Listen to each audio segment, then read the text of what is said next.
Alhamdulillahilladzi amarona bittaqwa wa nahana anittiba'il hawa. Asyhadu an la ilaha illallah wahdahu la syarikalah wa asyhadu anna Muhammadan abduhu wa rasuluhu alladzi la nabiyya ba'dah amma ba'd. Faqala Allah Ta'ala fi kitabihil karim. A'udzu billahi minasy syaithanir rajim. Wa ma khalaqtul jinna wal insa illa liya'budun. Pemirsa Wijhah TV yang dirahmati Allah, kita sudah mafhum bahwa ketika Allah menciptakan kita sebagai hamba-Nya, sebagai makhluk, kita memiliki tugas pokok dan fungsi yang dibebankan terhadap kita oleh Allah. Dan tugas pokok dan fungsi itu tiada lain adalah untuk ibadah kepada Sang Pencipta.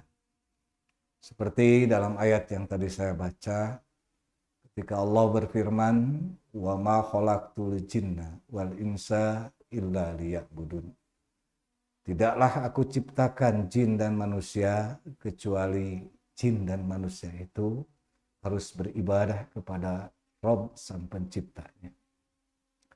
Ikhwatu iman, pemirsa Wijhah TV yang berbahagia, terkadang kita sadar atau tidak sadar, naluri kita sebagai manusia dalam beribadah didasari dengan iman kita terhadap Allah, dan posisi iman itu seperti halnya yang disampaikan atau diberitakan oleh Rasul, bahwa iman itu terkadang naik posisinya dan iman itu terkadang surut atau turun.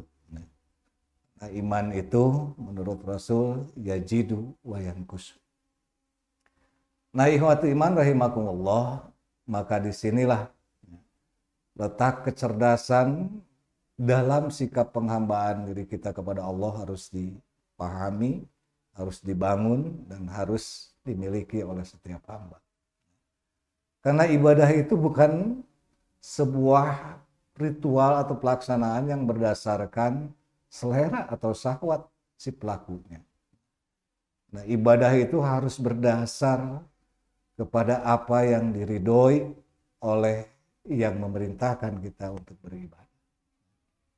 Ibadah itu bukan karena senang, bukan karena banyak orang, atau bukan karena euforia, ya. Tapi ibadah itu adalah murni sikap penghambaan diri kita sebagai hamba kepada Allah. Sikap penghambaan diri sebagai makhluk kepada Sang Kholiknya. Makanya ibadah itu tidak diukur oleh banyak atau jumlah apa yang kita amalkan.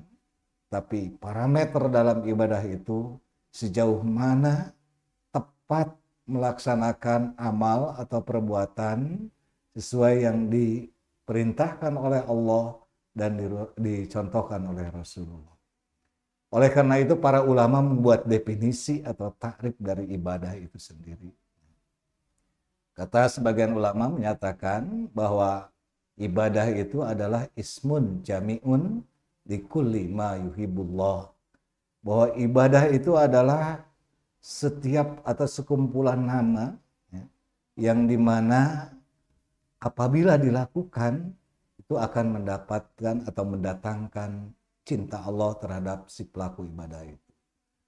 Para ulama juga mendefinisikan yang lain, bahwa yang disebut ibadah itu adalah al-ibadatu hiya taqarrubu ilallah biimtisali awamirihi wajtinabi nawahihi wal amilu bima adinu syari.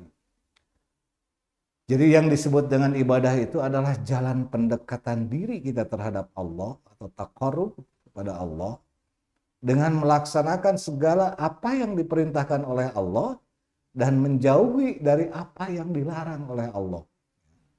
Jadi yang disebut dengan semangat beribadah itu tetap harus ada di dalam koridor bahwa ibadah yang kita lakukan itu ada perintahnya, ya.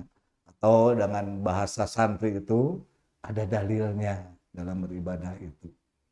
Sekali lagi, sifat ibadah yang berlebihan atau semangat berlebihan tidak menunjukkan bagus atau baik, ya, dalam segala hal, ya, terutama di dalam hal beribadah. Maka di dalam ayat lain Allah melarang sifat taglu, ya, dalam ibadah itu.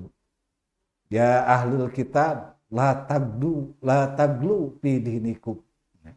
Hei ahli-ahli kitab, janganlah kamu berlebihan di dalam agama kamu.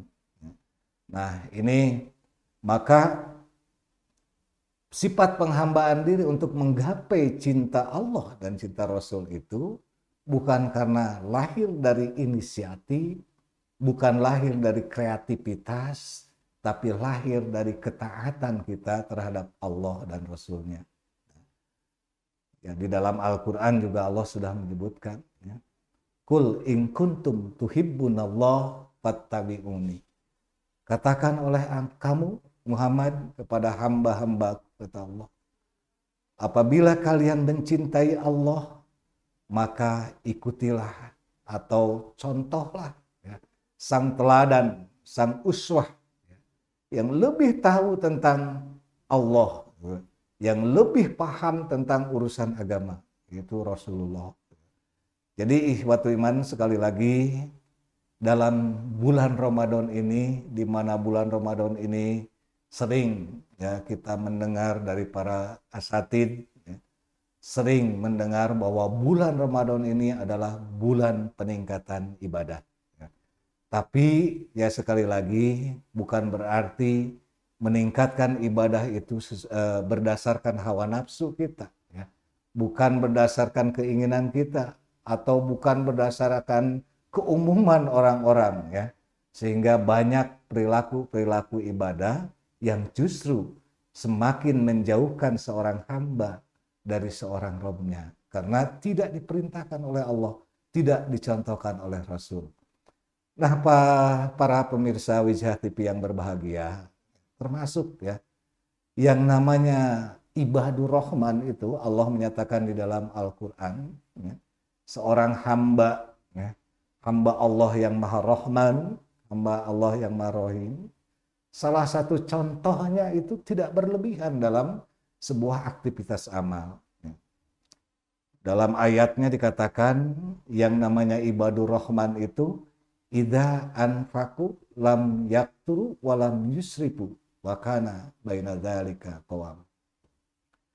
Seorang ibadur rahman itu ketika berinfak saja di jalan Allah, ya, atau terbalik, ya, lam yusrifu wa lam yakturu, ya, tidak israf, ya, tidak berlebihan dalam infak itu. Apalagi kalau ada sisi-sisi lain, ya, dari keinginan kita, contoh misalkan karena ingin dipuji, ya, atau ria, wah itu justru berbahaya.